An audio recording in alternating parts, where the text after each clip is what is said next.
know, new scans for Gaara are out, man, and hey, man, he's gonna be a defense type.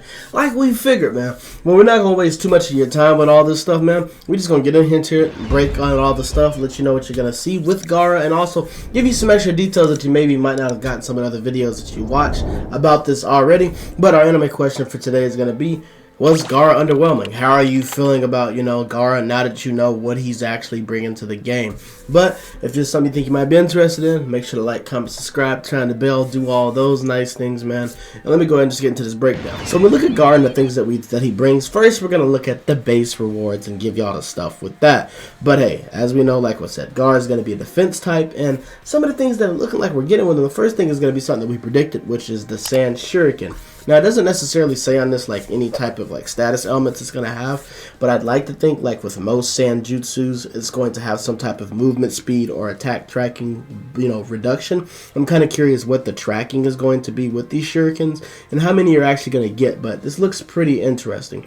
Also, we're going to be getting the younger version of Gaara's outfit. I don't think this is going to be with the gourd. If they did do the gourd, maybe, but I prefer the gourd as an accessory. We'll probably get the young version of Gaara without the gourd. We'll also be getting Shikaku's face. Now, I don't really know what they mean. They're probably meaning like the half Jinchuriki transformation type face, which I think is pretty cool, especially if you want to rock that. And then we'll be getting the honorary title, Demon Who Loves Only Himself, which I think is very fitting for Gaara in general, you know what I mean?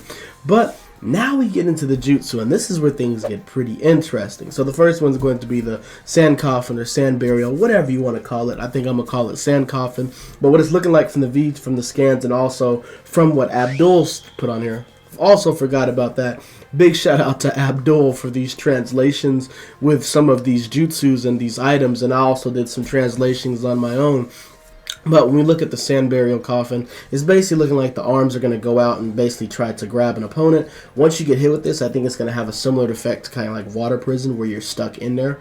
We're not really sure how long you're going to stay in the coffin, but you also have the second activation where you can press the button and then explode them. Now, it doesn't show any status elements on the V-Jump scan, but we're pretty sure it's probably going to have some type of status element with just how powerful it's looking like it's going to be. More than likely, maybe a defense reduction or something like that, or a movement speed reduction. I think that's what we're going to be getting. And also, when you see from the pictures, it looks like the range is pretty good on this. So this is looking pretty interesting. It's probably going to be unblockable, but I do think a counter for this will probably be barrier jutsu and things around that sorts. Moving to the next one, this is a little bit of a surprise for me because, as you know, my predictions was pretty spot on for this DLC, but I actually predicted sand bullets, and we ended up getting the Sand Tsunami. And this looks very similar to the Gold Dust Burial kind of to me, but as you can see from the V-Jump scans, they have Gaara sitting on top of the tsunami, and I'm kind of curious how this is going to work. Now, when we look at the translations from Abdul, it's basically saying, like, you're going to fly through with a tsunami, and basically the sand that's left on the ground after is supposedly going to reduce your movement speed. But I'm curious if basically the tsunami is basically just going to phase through the opponents, and they're just going to deal with the status elements. I'd much rather prefer the tsunami to kind of catch them and cause enemies to roll, similar to the Gold Dust Burial, and I'd also like it if it locked the subs like the Gold Dust Burial did as well. That'd be pretty cool. One key thing with this jutsu though is how good is the movement? How good can you actually move while you're sitting on top of the tsunami? Or is it just a short animation? If you can move really well, this is going to be very good for flag battle and other moves. And then I'm also curious if you're armored while you're sitting on top of this tsunami. Can you get knocked out of it? And what are some things they're going to counter this? But the Sand Tsunami was a curveball, but I'm very excited to see it. And it looks like it has a wide range as well.